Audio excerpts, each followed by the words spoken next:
واصف علی واصف کہتے ہیں، جس پہ کرم ہے اس کے معاملے میں ٹانگ نہ اڑانا، وہ تو کرم پہ چل رہا ہے، تم چلتی مشین میں ہاتھ دو گے اڑ جاؤ گے۔ کرم کا فارمولہ تو کوئی نہیں، اس کرم کی وجہ ڈھونڈو۔ جہاں تک میرا مشاہدہ ہے، جب بھی کوئی ایسا شخص دیکھا جس پہ رب کا کرم تھا، اسے عاجز پایا، پوری عقل کے باوجود بالکل سیدھا سا بندہ، بہت تیزی نہیں دکھائے گا، الجھائے گا نہیں، رستہ دے گا، بہت زیادہ غصہ نہیں کرے گا، سیدھی بات کرے گا۔ میں نے ہر کرم والے شخص کو مخلص دیکھا ہے، اخلاص دیکھا ہے، غلطی کو مان جاتا ہے، معذرت کر لیتا ہے۔ جس پہ کرم ہوا ہے نا، میں نے اسے دوسروں کے لیے ہمیشہ فائدہ مند دیکھا ہے۔ یہ ہو ہی نہیں سکتا کہ آپ کی ذات سے نفع ہو رہا ہو اور اللہ آپ کے لیے کشادگی کو روک دے۔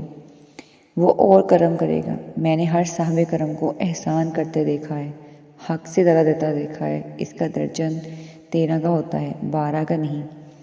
اللہ کے پہیے کو چلانے کے لیے آپ بھی درجن 13 کی کرو گے زندگی میں تو کامیاب رہو گے۔ دل کے کنجوس کے لیے کائنات بھی کنجوس ہے، دل کے سخی کے لیے کائنات بھی خزانہ ہے۔ جب زندگی کے معاملات اڑ جائیں تو سمجھ جاؤ تم نے دوسروں کے معاملات اڑائے ہوئے ہیں۔ آسانیاں دو گے تو آسانیاں ملیں گی انشاءاللہ۔